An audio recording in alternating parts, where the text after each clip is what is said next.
need to be a great deal. Close your pan. Knock off your powder, blow off your powder. So this is making sure that there's no powder on the outside. Again, with a lighted match, you don't want any risk.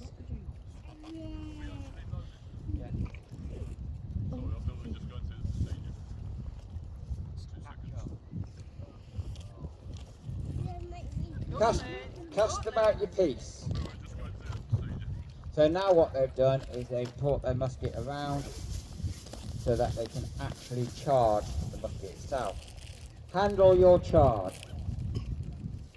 Charge your musket. So again, the powder's going down. There is one shot at is all, but it is a measured shot. Unfortunately for the royalists, they didn't always have bandoliers or powder flasks. So they would actually dive their hand into a bag, pull up some black powder and drizzle it in. Sometimes it might have been too much, sometimes it might have not been enough. Withdraw your scouring stick.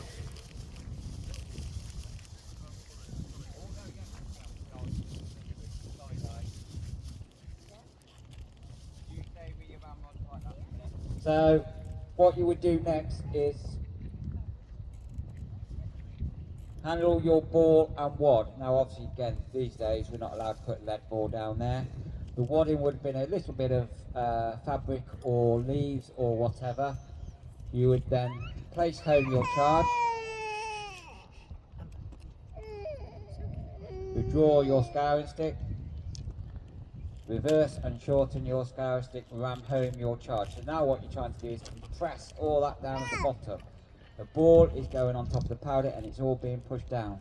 Withdraw your scouring stick, place home your scouring stick. Now obviously back then, it didn't matter if you fired a scouring stick. These days it does matter, which I would say one musketeer in front of you has fired their ram rod before. High port your muskets. The muskets are now loaded. They are armed. Mount your match. So they're putting the match into the serpent. Try your match, and they're making sure that it hits the pan. On the pan is an X, or sometimes just a mark. And what they're doing is making sure that their match actually hits that. They'll know it will go in the pan. Yeah, you'll be alright. Right hand's about face. Pike kneel. Present your pieces. Prepare to give fire. Give fire. Beautiful. No misfires again. Recover. Right hand's about face. Now then, as you can tell, that was quite a long time to load a musket. But for training purposes, that's what you need. Really, in reality, on the field, all the musket officer would say is make ready. And then they go through all that procedure, but in their head and on their own time. So, musketeers, make ready. A good musketeer theoretically meant to be able to get 3 shots off in a minute. I've only ever met one person that's been able to ever do that. I think a good musketeer can do 2. When you're in a block like this, you're probably only going to get 1 and a bit off, because you are obviously going at this point as the slowest person. Doesn't matter if the person is really slow, as long as they're safe, that's what you go for. High port when ready, which they are. When they're ready, they're high ported.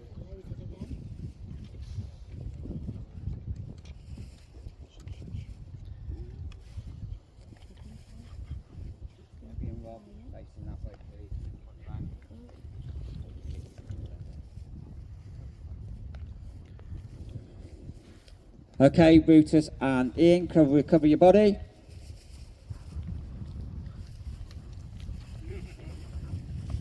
Front rank will kneel. Now what I'm doing here is a salve, basically all the muskets going off at once. This would probably mean that the enemy is almost upon us. Front rank close over, third rank close over. So they're basically making like one big shotgun. Present your pieces. Prepare to give fire. Give fire. Beautiful. Well done. Round of applause to the musketeers. Recover your body.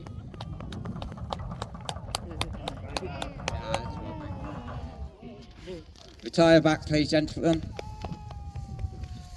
Advance your pikes. Now, as you can tell, that takes a long time. March on. So you have the pike, boys. The pike was still very much a noble arm at the period of the English Civil War, but to be honest, it was a weapon that was starting to go out of decline because of the musketeers. The pikes were made of ash, anywhere between 14 to 18 foot. Unfortunately, these days to get long pieces of wood is quite hard, so most of ours are about 14 foot. At the very top, you've got a lovely little steel pike point, and that is obviously to inflict the damage. At the moment, they are at advance, and they can walk around at this quite happily. If you're on a long march, you would go down to shoulder your pike.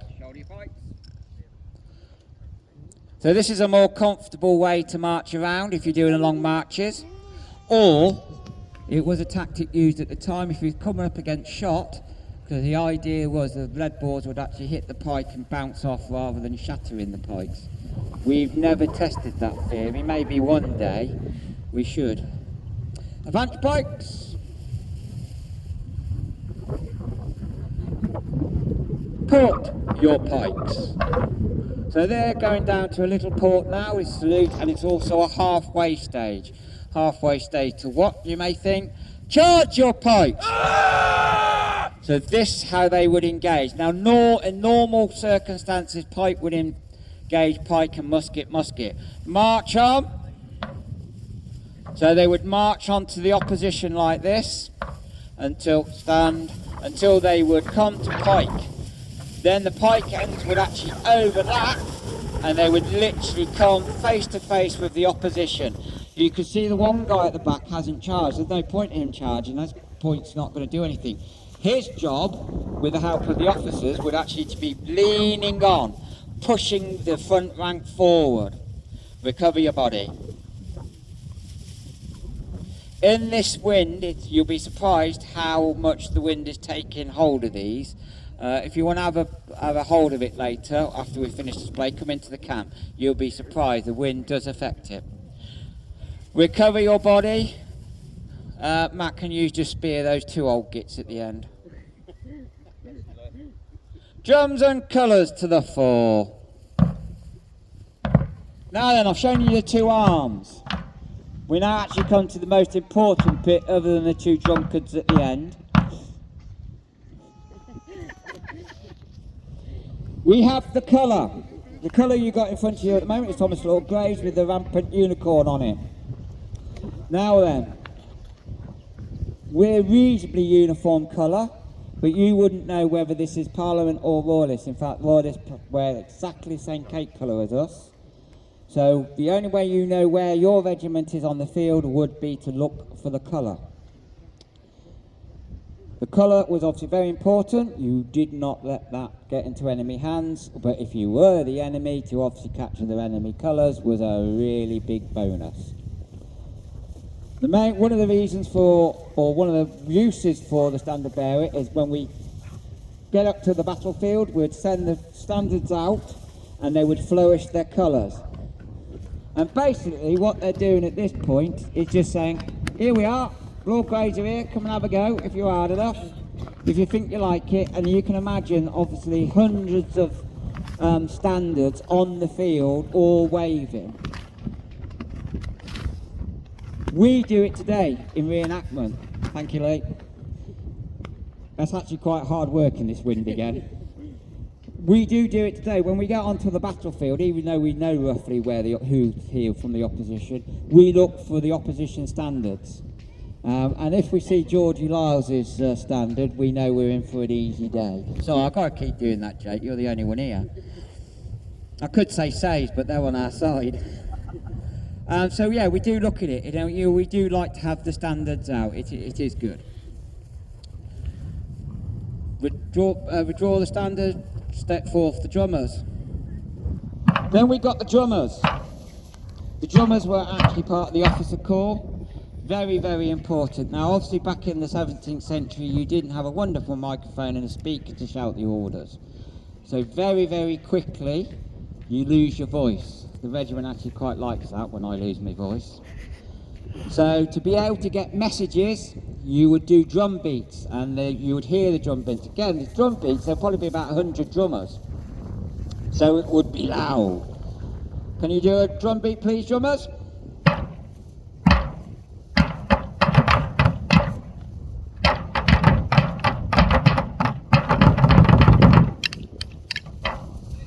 Oh, very nice. They've been practicing that.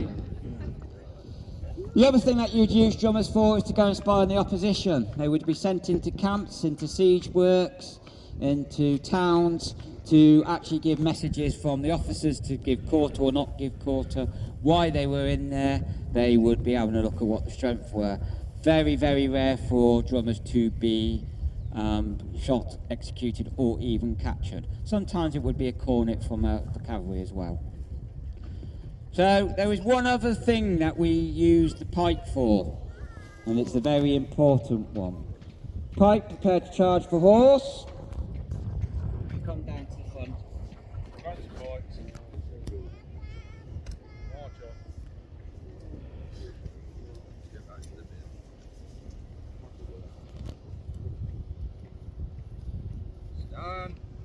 Prepare to charge for horse. Musket, are you ready?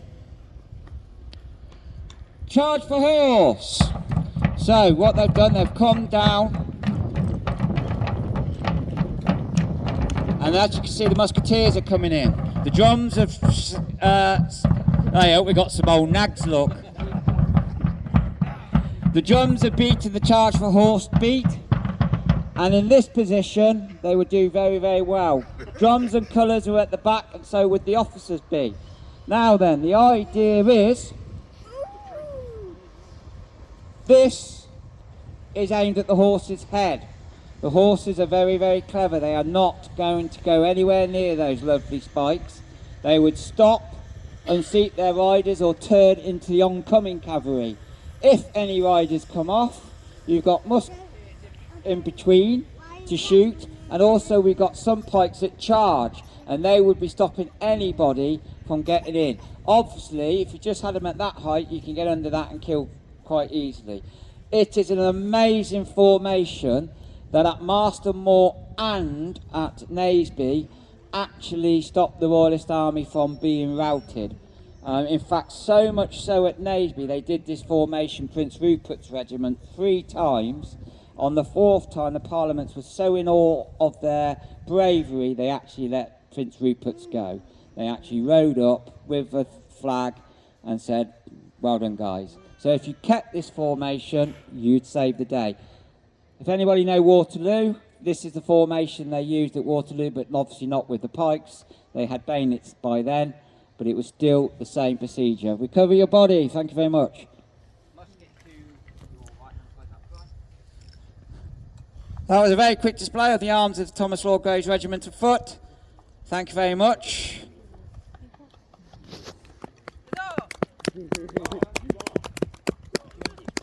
Advance your arms.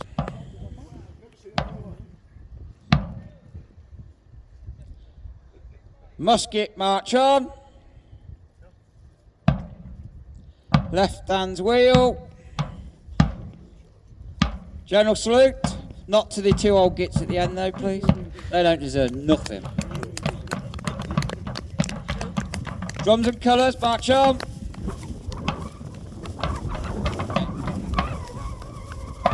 Pike. March on.